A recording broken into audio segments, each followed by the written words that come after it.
আমি জীবনে মেম্বারে দাঁড়াবো, চেয়ারম্যানে দাঁড়াবো, আমার কোনোদিন কল্পনা তো দূরের কথা, স্বপ্নেও দেখি না, কারণ আমি তো এই লাইনের লোক না। তা আমাকে সাংবাদিক প্রশ্ন করছে যে আপনাকে যে এই আসনের জন্য, এই আসনটা তো গুরুত্বপূর্ণ একটা আসন, কারণ ওখানে হানিফ সাহেব দাঁড়াতেন। হানিফ সাহেবের নাম শোনেননি?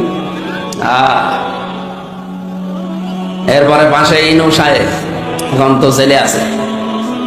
এই হেভি ওয়েট নেতা যারা বাংলাদেশের জাতীয় পর্যায়ে, এই মানুষগুলোর এই জায়গায় যিনি আমাদের ওখানে ছিলেন অধ্যাপক ফরহাদ হোসাইন, বর্ষিয়ান রাজনীতিবিদ, সেই ছোট্টবেলা থেকে তারা রাজনীতি করে আসছে। বার্ধক্যের কারণে শরীর একেবারে মানে সেই পর্যায়ে নেই, সেই পর্যায়ে থাকার কথা। এই জন্য সংগঠন থেকে তাকে বিশ্রাম দিয়েছে। হঠাৎ করে দায়িত্বটা দেওয়ার পরে সাংবাদিক বলছে আপনার কেমন লাগছে? আপনি সংসদ সদস্য প্রার্থী, এটা বিশাল ব্যাপার।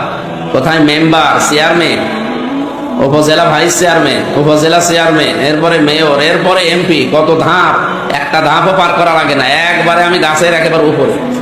এদেশে আর একটা জায়গা বাকি আছে, মন্ত্রী হওয়া। বলেন এই জায়গায় একবারে যদি হঠাৎ চোখ খুলে দেখি যে আমি কি আর আমি আছি? সাধারণ যারা অন্যান্য দল করে, আপনি দেখেন অন্যান্য জেনারেলে এই দেশে যত দল আছে, আমার মনে হয় এই জায়গা থেকে যদি তারে বলা হয় আপনি চলে যান, নতুন কাউকে দেবো, ওই দিন মারামারি হয়ে মার্ডার হয়ে যাবে। এই কথা বলে না কেন? আরে ভাই, সত্য স্বীকার করতে আপনার অসুবিধা নেই। একটা ওয়ার্ড কমিটি গঠন হয়, তাই পদ নিয়ে মারামারি হয়। এই বাংলাদেশে আছে না নেই?